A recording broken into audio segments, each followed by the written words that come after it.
Muito emocionante, né? E são depoimentos que provocam a nossa reflexão sobre a vida dessas mulheres refugiadas e também do que o nosso país tem para oferecer a quem precisa deixar sua terra natal. É para conversar com a gente sobre as refugiadas que nós convidamos o Luiz Fernando Godinho, que é porta-voz do Acnur, que é a agência da ONU para refugiados. Seja muito bem-vindo. Obrigado. Luiz, vamos começar falando sobre o projeto, então, Empoderando Mulheres. O documentário dá voz a essas mulheres que participaram. Vocês tiveram que criar um projeto, então, específico para mulheres refugiadas. E tem uma parte do projeto também que é em relação às empresas. As empresas também são sensibilizadas para a contratação dessas mulheres, né? Como que foi o projeto? Por que a necessidade de criá-lo? As empresas contrataram? Fala um pouco sobre o projeto. O projeto é uma combinação de várias necessidades, digamos assim, né? Por um lado, as mulheres refugiadas, elas têm vulnerabilidades, às vezes, maiores do que outros grupos entre as populações refugiadas, não só decorrentes do próprio processo de refúgio, de saída do seu país de origem, mas também nesse processo de integração dentro do país que as acolheu, né?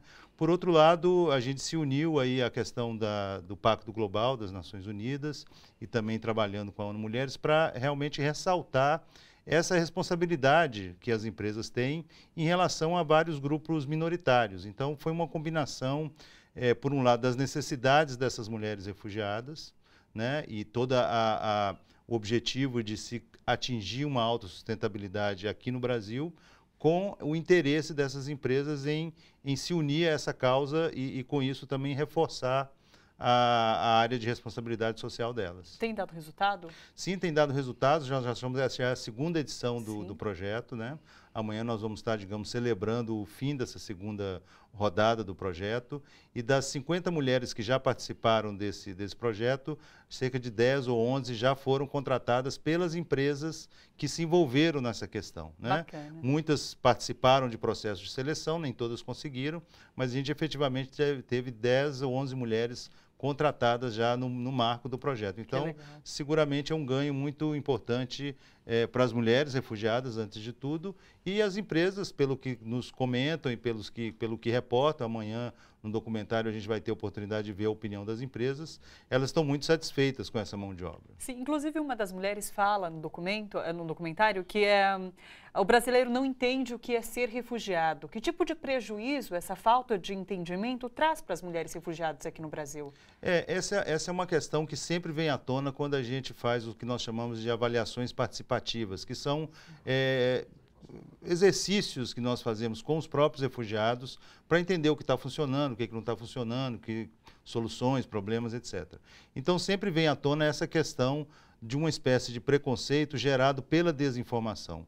O próprio léxico português às vezes confunde a palavra refugiado com fugitivo, e as pessoas às vezes acham que se ela é refugiada é porque ela fugiu de alguma coisa, fez alguma coisa errada, enquanto, na verdade, não só as mulheres, mas os refugiados como todos são vítimas, né, de uma situação que os obrigou a deixar o país deles e vir para cá. Então, também isso se manifesta muito pela palavra dos próprios refugiados no acesso ao mercado de trabalho. Sim. Muitas vezes as pessoas têm as qualificações daquele posto, têm total capacidade de contribuir com aquela empresa, mas quando o empregador vê que ela é uma pessoa refugiada, encontra às vezes uma desculpa, a vaga não tem mais. Ou seja, então o preconceito existe. Aí o preconceito acaba existindo por uma desinformação. Claro. Porque realmente a gente nota que o brasileiro, em geral, a sociedade brasileira é muito receptiva aos refugiados, aos estrangeiros como um todo, né? Sim. Outro depoimento que chama bastante atenção é de uma senhora que fala sobre a liberdade, né?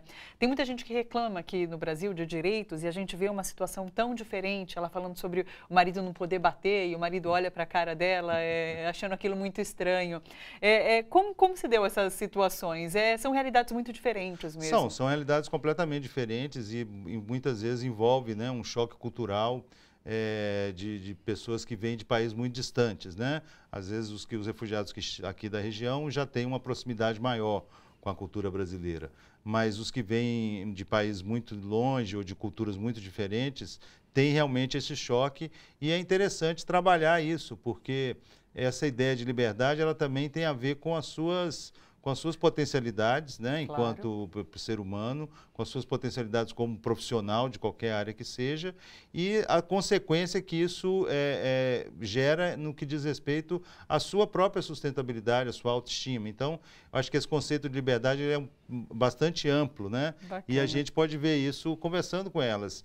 Uma coisa interessante também nesse sentido é que esse processo de refúgio, no que diz respeito às mulheres, gera uma inversão de valores, muitas vezes, na família, né?